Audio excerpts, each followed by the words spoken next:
হাউলি আৰক্ষীৰ বৃহৎ সফলতা অপহৰণৰ 6 ঘণ্টা নহওঁতে উদ্ধাৰ অপহৃত সহজ 5 অপহৰণকাৰী। ৰঙিয়াৰ সমীপৰ মৰণজনাত 31 নং ৰাষ্ট্ৰীয় ঘাইপথত খেদি উদ্ধাৰ অপহৃত সহ 5 অপহৰণকাৰী। এণ্টি কৰাপশ্যন বিষয়া হিচাপে চিনাকি দি কালঝৰাৰ হোটেল ব্যৱসায়ী মনোহৰ বৈশ্যক কৰিছিল অপহৰণ আৰু দাবী কৰিছিল 1 লাখ টকা। এই দাবী কৰা ধন আদায় দিম বুলি হাউলি আৰক্ষীয়ে কৰা নাটকত বন্দী হ'ল ভুৱা এণ্টি কৰাপশ্যনৰ বিষয়া কেইজন।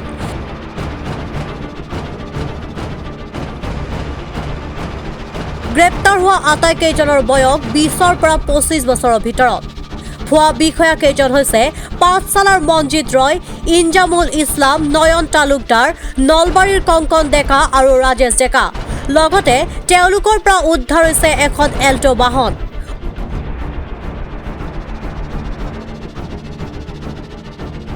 অধিক অনুসন্ধানৰ বাবে এতিয়াও আৰক্ষীয়ে জেৰা অব্যাহত ৰাখিছে।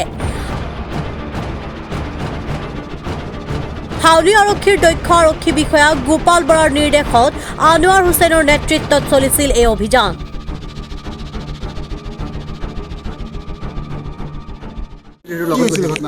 ঘটনাটো প্ৰথমতে কালজাৰৰ পৰা এজন মানুহক উঠাই লৈ যাওঁ বুলি কৈছিলে CID ব্ৰাঞ্চ না এণ্টি কৰাপশ্যনৰ মানুহে।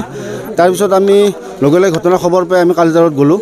কালজাৰত যোৱাৰ পিছত ক'লে কি বোলে CID ব্ৰাঞ্চৰ মানুহ আহিছিলে এনেকৈ ধৰা বুলি ক'লে। তাৰপিছত আমি চালোঁ যে CID ব্ৰাঞ্চৰ পৰা আহিলেতো থানাত খবৰ দিব, কিন্তু আমাৰ সন্দেহ হ'ল লগে হাউলি থানাত ফোন কৰিলোঁ। আমিয়ে ফোন কৰিলোঁ হাউলি থানাৰ পৰা, ক'লে আমাৰ এনেকুৱা কোনো ইনফৰ্মেশ্যন নাই, তেতিয়াহ'লে কোনোবা ভুৱা কোনোবা CID বা এণ্টি কৰাপশ্যনৰ মানুহ হ'ব পাৰে। সেই হেতুকে আমি হাউলি থানাৰ লগত যোগাযোগ কৰি হাউলি থানাত আহিলোঁ। আহাৰ পিছত আমাক হাউলি আৰক্ষীয়ে সম্পূৰ্ণ সহযোগিতা আগবঢ়ালে। তেতিয়া আমাৰ হাউলি আৰক্ষী থানাৰ এটা সজাতি দল আমাৰ লগত গ'ল, আমিও গ'লোঁ, এখন বাহনত গ'লোঁ আৰু হাউলি থানাৰ চিভিল ড্ৰেছত এটা দল গ'ল। আমি 2খন বাহনেৰে আমি গৈ আছোঁ। তেতিয়া ফাৰ্ষ্ট টাইম আমি সিহঁতে 1 লাখ টকাত মান্তি হৈছিল তেখেতৰ লগত, যাক অপহৰণ কৰিছিল। আমি 1 লাখ টকা দিয়াৰ কাৰণে আমি ৰাজি হ'লোঁ যে 1 লাখ টকা দিম। তেতিয়া আমি 1 লাখ টকাটো আমি ৰাস্তাৰ ইমূৰত আছিলোঁ। তেতিয়া সিহঁতে কৈছে যে আমাৰ এজন মানুহ আহিব লাগে। এইটো ৰঙিয়াকলৈ মাতিলে, ৰঙিয়াৰ SSB কেম্প এটাৰ সন্মুখত মাতিছিলে আৰু সেই হেতুকে আমি ৰঙিয়াৰ SSB সন্মুখত যাই মাত্ৰ তাতে বাহনখন আমি ইমূৰে ৰাখি এজন মানুহক যাব দিলোঁ, টকাখিনি লৈ গ'লোঁ। তেতিয়া মই হাউলি আৰক্ষী থানাৰ এজন আৰক্ষী বিষয়া আছিলে আনোৱাৰ ছাৰ, আৰু তেখেতৰ লগত মই সম্পূৰ্ণভাৱে ফোনত যোগাযোগত আছোঁ। তেখেতসকলক অলপ আগুৱাই যাব দিলোঁ আৰু তেখেতে লগত আমি যিজন মানুহ আমাৰ পইচা দিবলৈ গৈছিল তেখেতৰ 2 মিনিটমান কথা পাতিব দিলোঁ। পাতাৰ লগে লগে যেতিয়া কথা পাতি আছে তেতিয়া লগে লগে হাউলি থানাৰ আৰক্ষী গাড়ী নহয়, আমাৰ চিভিল গাড়ী আছিলে, সেইখন বাহন আগবাঢ়ি আহিব দিলোঁ।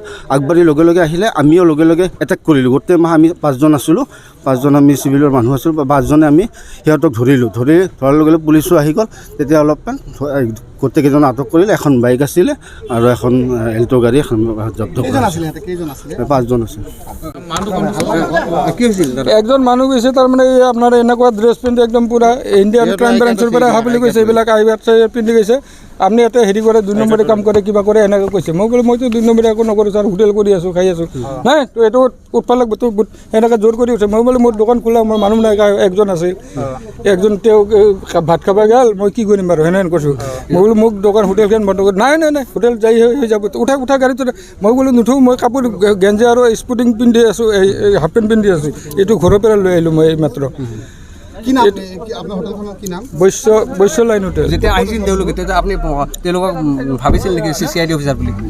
তেনেকৈ ভাবছোঁ, ইণ্ডিয়ান ক্ৰাইম ব্ৰাঞ্চৰ এই কাৰ্ড চাৰ্ট দেখুৱাইছোঁ মোক, তেনেকৈ কৰি দিছে। তেওঁলোকে প্ৰথমতে 3জন, তাৰপিছত নলবাৰী আপোনাৰ বৰখুৰা পোৱাৰ পিছত আৰু 2জন বাইকে দি আহিছে। কৈছে ছাৰ আছে তাতে এল্টো গাড়ী লৈ আপোনাক উঠাই লৈ গৈছিল।